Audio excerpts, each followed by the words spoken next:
کتنوں کو تو یہ خبر ہی نہیں کہ یہاں قلعہ نام کا کوئی محل بھی ہے۔ ہاں، قلعہ محلے سے سٹی واقع ہے۔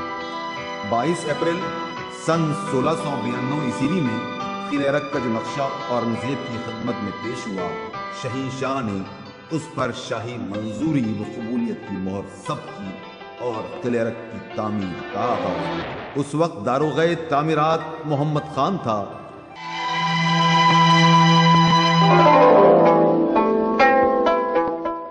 یہ پہلا مغل شاہی محل ہے جو شاہان مغلیہ کے روایت کی کثیر الصرف طرز تعمیر سے ہٹ کر انتہائی سادہ اور کم خرچ میں تعمیر ہوا۔ اس قلعے کے حدود اربع عام خاص میدان سے متصل فصیل، جس میں چوگان دروازہ تھا، سے صوبیداری گیسٹ ہاؤس کے روبرو گورنمنٹ کالج کے دروازے تک تھے، جبکہ قلعہ کا باب الداخلہ وہ دروازہ ہے جسے آج نوبت دروازے کا نام دے دیا گیا ہے، سے حمایت باغ کی شمالی فصیل تک تھے۔ محل سے متصل دربار عام و خاص تھا، جسے آج عام خاص میدان کہا جاتا ہے۔ مشہور ہے کہ یہاں چوگان کھیلا جاتا تھا۔ روہیلا گلی اور دیوان دیوری سے گزر کر پنچکونہ قبرستان ہے، جہاں شاہ سراج کا مزار ہے۔ اس سے متصل وہ فصیل ہے جو قلعہ کی بیرون فصیل تھی۔ یہ قلعہ کا باب الداخلہ ہے۔ ہر مغل قلعہ و محل کی طرح باب الداخلہ کے بعد ایک چھوٹا دروازہ ہے، جس کے بعد ایک انتہائی خوبصورت باغ تھا، جہاں آج گورنمنٹ اسکول آف آرٹ کی نئی عمارت ہے۔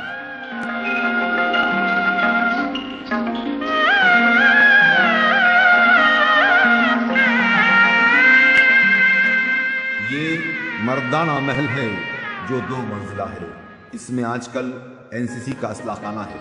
اس کے جانب مغرب زنانہ محلات ہیں، جن میں کئی ہال اور کمرے ہیں۔ زنانہ محل و مردانہ محل کے درمیان شاہی حمام ہے، جسے آج کل ضروریات سے فارغ ہونے کا مرکز بنا دیا ہے۔ زنانہ محلات کے بیچ ایک چھوٹی سی لیکن خوبصورت جھیل واقع ہے، جو آج بھی باقی ہے۔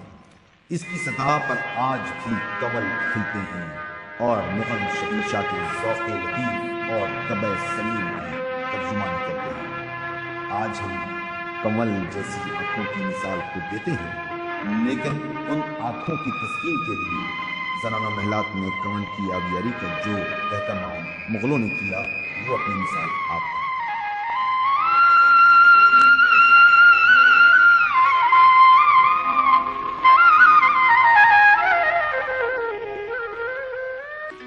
یہ موتی مسجد ہے۔ یہ مسجد دہلی کے لال قلعے میں موجود موتی مسجد کی طرز پر بنائی گئی ہے، اسی لیے اس کا نام بھی موتی مسجد ہی ہے۔ دونوں میں فرق صرف یہ ہے کہ وہ سنگ سفید سے تعمیر کی گئی اور یہ سنگ سیاہ سے۔ اسی مسجد میں اس پتھر پر بیٹھ کر عالمگیر اورنگزیب رحمۃ اللہ علیہ قرآن کی کتابت کیا کرتے تھے۔ اس مسجد کے نیچے ایک خانقاہ تھی، جہاں آج بیت الحرام قائم ہے۔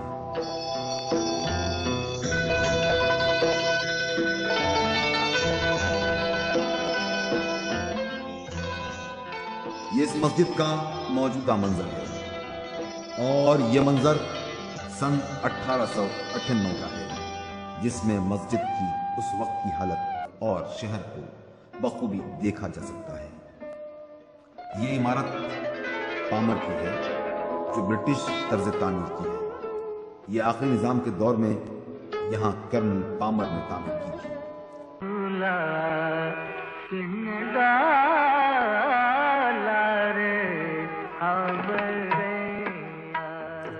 حمایت باغ کے وجود میں آنے کا ماجرا شاہی روز نامچے میں اس طرح درج ہے۔ خضری کھادگر تالاب کی تعمیر کے وقت یہاں کی مٹی جہاں ڈالی گئی، اس کے متعلق اس تالاب کے داروغہ تعمیر محرم خان نے بادشاہ کو مطلع کیا۔ تالاب کی تعمیر مکمل ہو چکی ہے، اس سے نکلی ہوئی مٹی بڑی زرخیز ہے۔ اگر عالم پناہ اجازت مرحمت فرمائیں تو یہاں ایک عمدہ باغ لگایا جا سکتا ہے۔ اس درخواست شہنشاہ نے فوراً باغ لگانے کی اجازت مرحمت فرما دی۔ جھولا جھولت ہے گربا لگائے پکڑ لے۔ اس باغ میں کئی کنویں اور مختلف پھولوں کے علیحدہ علیحدہ تختے تھے۔ اس کے کنووں میں سے ایک شکر باولی کہلاتی ہے، جس کا پانی نہایت ہی میٹھا اور روح افزا ہے، اسی لیے اس کا نام شکر باولی ہے۔ اس باولی کو 2 منزلہ بنوایا گیا تھا۔ پہلی منزل میں صرف کمانے ہیں، جبکہ اس کے اوپر مختلف حوض ہیں جہاں ہاتھی کی موت سے ان حوضوں میں پانی ڈالا جاتا تھا اور اس سے باغ کو سیراب کیا جاتا تھا۔ اس کے علاوہ اس باغ کو نہر انبری کی مغربی طرف سے پانی فراہم کیا جاتا ہے، جس کے 3 منبع آج بھی اس بات کے گواہ بنے باغ میں قائم ہیں۔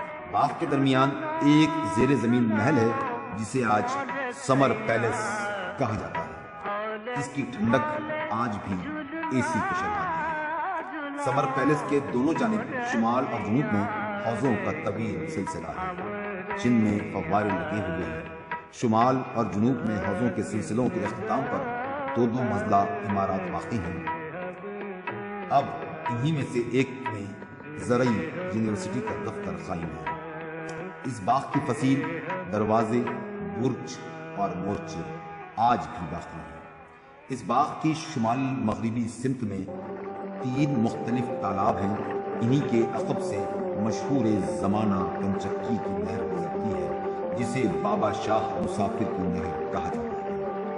اس سے کچھ فاصلے پر نہر بیگم پورہ کے آثار ہیں جو پہاڑ کے دامن سے گزر کر قلعہ بیگم پورہ بی بی کا مقبرہ پہنچتی ہے اور یہ نہر آگے جا کر فوارہ بن کر ہتے کے حوض سے پھوٹتی ہے۔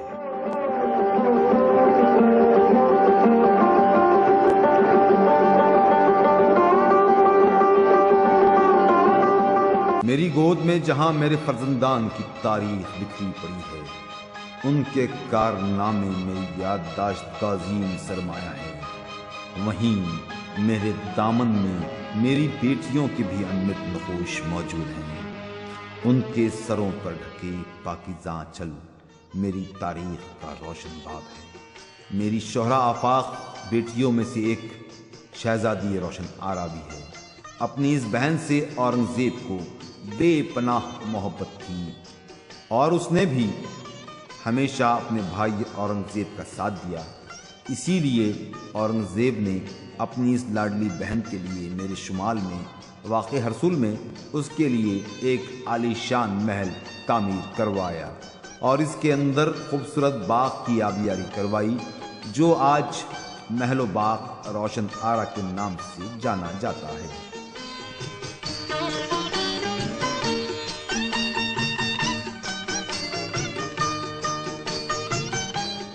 یہ محل 27 ایکڑ خطۂ ارض پر محیط تھا۔ اس کی فصیل کی چوڑائی 5 فٹ تھی جس پر سے ایک بیل گاڑی بآسانی گزر سکتی تھی۔ یہ محل روشن آرا کا باب الداخلہ ہے۔ یہ روضہ تاج محل کے باب الداخلہ کا عکس ہے۔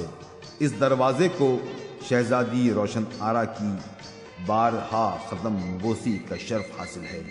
اس دور میں تام جھام دیکھنے والا یہ دروازہ جو انتہائی اہمیت کا حامل تھا آج اپنی قسم پرسی پر آنسو بہا رہا ہے۔ یہاں اب ایک خاندان سکونت پذیر ہے۔ یہ دروازہ جو کسی زمانے میں شہزادی روشن آرا کی سخاوت اور ہزاروں خاندانوں کی پرورش کا امین ہے، آج بھی ایک خاندان کو اپنی پناہ میں لیے ہوئے ہے۔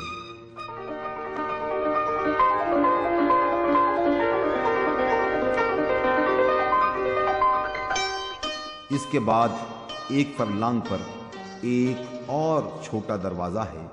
اسی دروازے کے عقب میں محل کی عمارت اور غلام گردشیں و شاگرد پیشہ کی عمارتیں واقع تھیں۔ محل کی اصل عمارت کالے پتھر کی تھی۔ اس محل کی جنوبی سمت میں بنی پتھروں کی کمانیں آج بھی موجود ہیں۔ اس محل کے کئی کمرے دالان آج بھی اپنی خستہ حالی کی شکایت کرتے نظر آتے ہیں۔